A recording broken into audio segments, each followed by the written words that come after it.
Hi everyone. Today in our class we are going to see Unit 1 of 11th Standard Biology NCERT Diversity in the Living World. Under this, today Chapter 1 The Living World will be dealt with. What are the main difference between living and non-living things? We all know that living things grow, they reproduce, they respire and they respond to their external surroundings. But non-living things do not do all these things. Growth. What are the twin characteristics of growth? Increase in mass and increase in number of individuals. Why? Because even the non living things like rocks or mountains grow year by year in very small quantity. For example, due to continuous deposition or due to plate movements, even the mountain ranges they grow in size. So, increase in mass and increase in number of individuals both are taken as the twin characteristics of growth. Coming to reproduction, what is reproduction? Production of progeny is the reproduction. Reproduction is of two types, sexual and asexual. Asexual reproduction takes place in unicellular and lower multicellular organisms, while sexual reproduction occur in higher level multicellular organisms. Reproduction will be dealt in detail in later classes. Then metabolism. What is metabolism? Sum total of all the chemical reactions occurring in our body. That is, we consume food in the form of carbohydrate, protein, or fat. These things are broken down in our body and energy is supplied to each and every cell in our body. This process is called metabolism. Then consciousness, that is the ability to sense the surroundings and respond to it accordingly. These are the main attributes of living things. Then coming to diversity. What is diversity? Diversity is variations. That is, there are many difference. Okay. What is biodiversity? There are millions of plants, animals, and microbes in this world. So, this all the living beings, that is their difference, constitute the biodiversity. Okay, we all know we have n number of innumerable number of species, living species in this earth. Okay, then what we should do? We have to name them so that we can study, we can do research, and we can publish papers, so and so. So, we need to name them. In order to name them, scientists from various parts of the world named the plants or animals, they studied them, published the papers. But person from one part of the world cannot understand the animal or plant of another area due to language problem and many other reasons. So there is a need to standardize the naming of organisms such that a particular organism is known by the same name all over the world. So international system of naming is needed. To overcome this problem, Carolus Linnaeus introduced binomial nomenclature. As the name suggests, binomial, there are two names. Nomenclature means naming. Okay, so first, in order to name a plant or animal, we have to identify the plant and then name it. The binomial nomenclature follows the procedure given by ICBN and ICZN, that is International Code of Botanical Nomenclature and International Code of Zoological Nomenclature. Binomial nomenclature consists of two names as we have seen earlier. One is generic name and the later is specific name. Generic name is always written with the initial capital letter, that is first letter of the generic name is written in caps and all the letters of specific name is written in small, and when printed it is always printed in italics. While written, both the letters or both the names are underlined separately. For example, Mangifera indica. Mangifera indica is the binomial nomenclature for the plant mango. Sometimes the author of the plant or animal is also included in the binomial nomenclature. For example, Linnaeus was the author of Mangifera indica. That is, he studied, he observed, he researched, and he was the first to describe this plant. So Mangifera indica linnaeus or Mangifera indica L. If the author name is not short, it is abbreviated.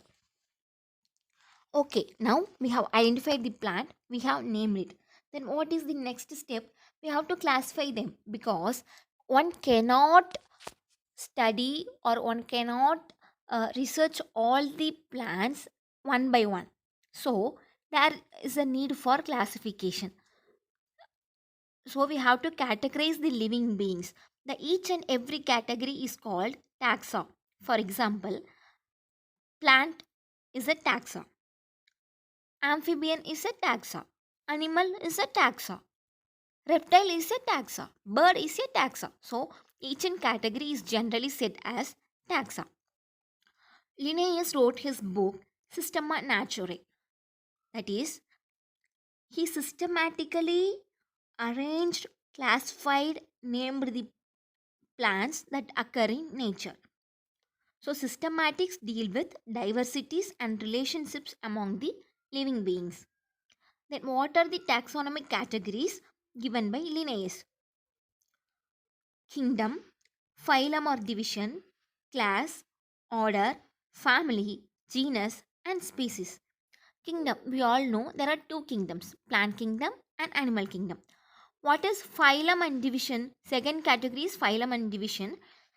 When we say animals, we use the term phylum, and when we classify plants, we say under the name division.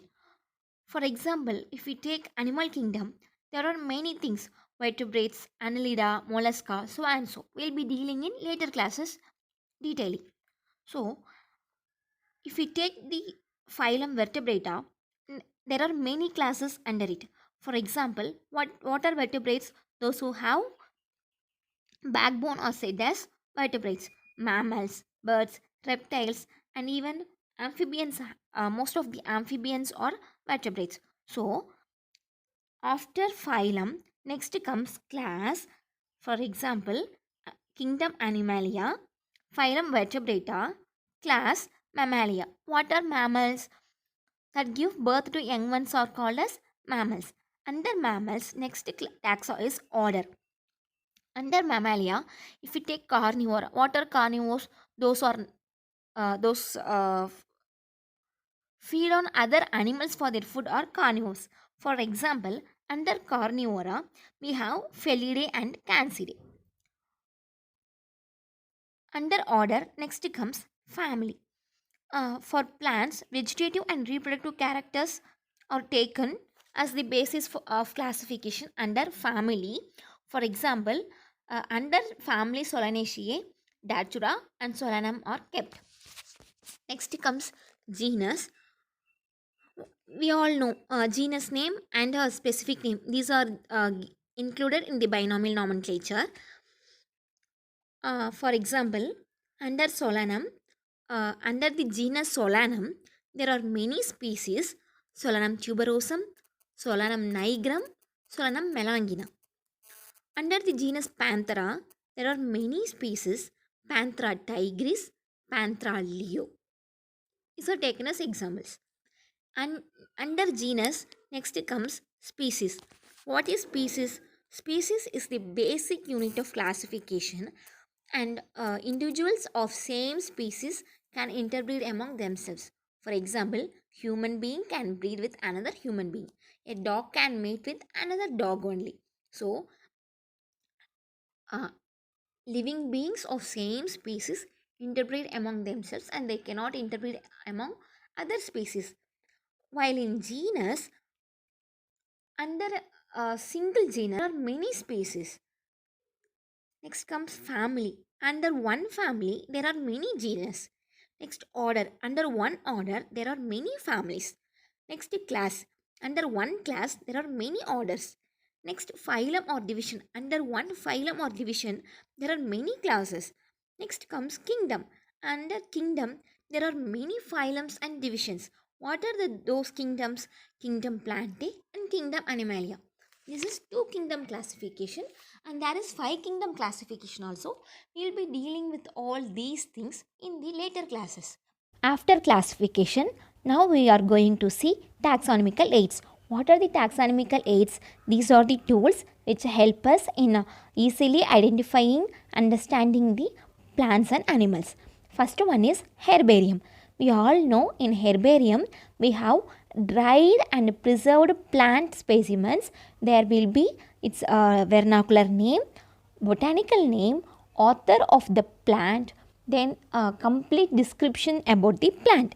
In botanical garden, just opposite to herbarium where dried specimens are preserved, in botanical gardens live plants and trees are grown. In museum we have animal remains such as skin of animals, horn, uh, then also we have stuffed items like we'll be seeing a wild buffalo or a bison. The structure will be there, its horn, its skin, and inside that, it will be stuffed with some cotton or some dried leaves. It will be there. Then in zoological parks, just like museum, we will be having live animals that are protected under artificial environment. That is, we all know tiger or a lion lives in forest, but we in zoo we see those animals. It will an artificial environment will be created just like that. Even we are seeing crocodiles in zoos. In museums we also have preserved specimens, like in schools or in our universities we would have seen in biology labs that many snake or liver, heart of some animals or some birds will be preserved in a chemical container. That is, the container will be filled with some chloroform or any other chemical. Then we have one important interesting thing, that is key. We all know that in key it will be analytical in nature. That is, two contrasting elements will be there, like tall plant and short plant, like asexual organism and sexual organism, thin leaf, thick leaf, needle leaf, it's a palmately, pinnately, compound leaf, those things.